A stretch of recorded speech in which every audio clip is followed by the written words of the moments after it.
Bonjour à tous, je vous propose aujourd'hui qu'on compare le nouveau film couleur de Harman Photo, la Phoenix 200, à de la Lomo 400 de chez Kodak.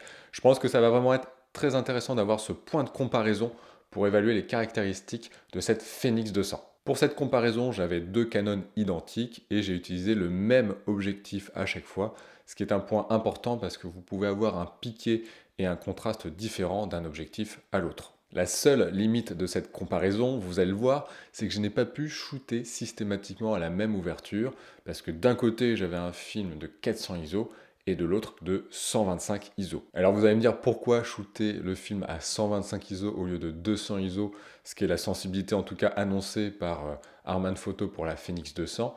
Parce que premièrement la Phoenix 200 a une sensibilité réelle de 123 ISO exactement, et d'autre part parce que j'ai eu beaucoup de retours sur ce film qui disaient que les ombres étaient vite enterrées, et le fait de passer à 125 ISO, ça permet de surexposer un petit peu le film. On va pouvoir commencer la comparaison. Vous avez ici la Lomo 400 et ici la Phoenix 200. Et ce qui saute tout de suite aux yeux, c'est le grain de la Phoenix 200 qui est vraiment très important par rapport à la Lomo 400.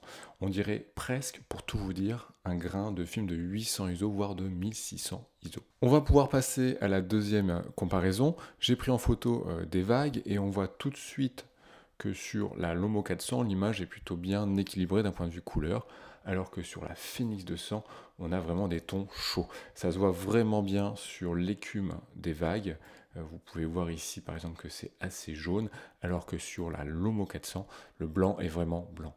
On enchaîne avec ces deux images. J'ai pris ces photos au lever du soleil et on avait une exposition un peu compliquée parce que vous avez un premier plan qui est plutôt sombre et un ciel lumineux. Et c'est là qu'on va voir toute la dynamique et la latitude d'exposition de la Phoenix 200. Et comme vous pouvez le voir, on a un ciel qui est presque cramé avec peu de détails, alors que sur la Lomo 400, on a encore un peu de texture. Donc ça, c'est un premier point, une latitude un peu juste sur la Phoenix 200. Ensuite, c'est au niveau de la couleur verte. Comme vous pouvez voir ici, le vert est un peu terne, alors que sur la Phoenix 200, on a un vert qui est beaucoup plus lumineux. Et ça me rappelle le vert qu'on pouvait trouver dans les films Fuji, et notamment dans la Fuji 400 Pro H. Alors la suite, j'ai pris ces deux images par temps nuageux pour essayer d'avoir différentes conditions de lumière, et on voit tout de suite qu'au niveau de la Phoenix 200, on a un film beaucoup plus contrasté. Je dirais même qu'on a 20 à 30% de plus de contraste qu'un film couleur classique. Ici, on a vraiment deux images très intéressantes parce qu'on voit très bien l'effet halo de la Phoenix 200 par rapport à la Lomo 400. Ensuite, c'est plus subtil.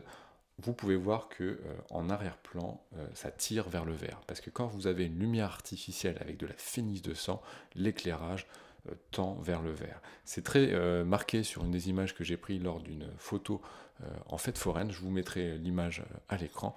Et ça me rappelle certains vieux films qui étaient tournés en pellicule. On arrive sur mon image préférée faite avec la Phoenix 200.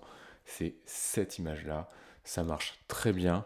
Et il faut dire que la Phoenix 200 est un film qui est difficile à apprivoiser, mais que si vous connaissez ses forces, si vous connaissez ses faiblesses, on peut avoir vraiment de très bons résultats.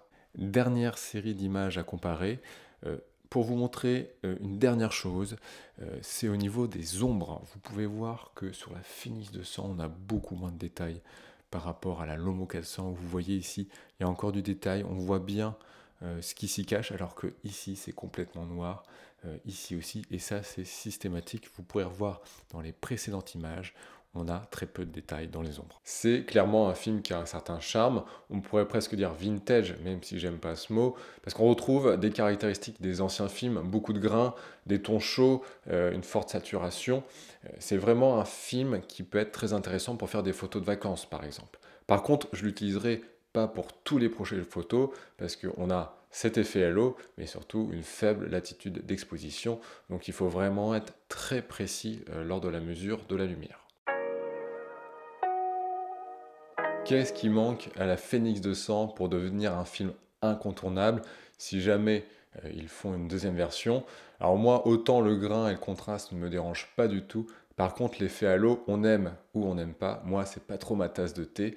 Donc il faudrait une couche anti-halo, premièrement. Ensuite, un format 120, parce que je fais beaucoup de moyens formats et je trouverais sympa d'avoir ce nouveau format, d'autant plus que comme c'est un film qui est dérivé de la gamme XP2 chez eux, la XP2 étant en moyen format chez Ilford, ils auraient techniquement les moyens de produire la Phoenix 200 en moyen format. Et dernier point, il faudrait un film au moins de 400 ISO, parce que c'est vrai que 125 ISO en sensibilité réelle, c'est assez juste pour avoir assez de souplesse et pouvoir l'utiliser de manière fréquente et dans toutes les situations. N'hésitez pas à me donner votre avis sur cette comparaison, ou si vous avez déjà utilisé la Phoenix 200. Moi, j'ai trouvé ça très intéressant parce que je vais pouvoir, je pense, mieux réussir mes photos la prochaine fois que j'utiliserai la Phoenix 200. J'espère vraiment qu'ils feront une version numéro 2 parce qu'il y a beaucoup de potentiel et quand on pense qu'ils sont partis de rien, c'est quand même incroyable. Si ça vous a plu, abonnez-vous. N'hésitez pas aussi à aller faire de temps en temps un petit tour sur mon site internet où je poste des articles sur l'argentique dans la section blog. Moi, je vous dis à très vite pour une prochaine vidéo.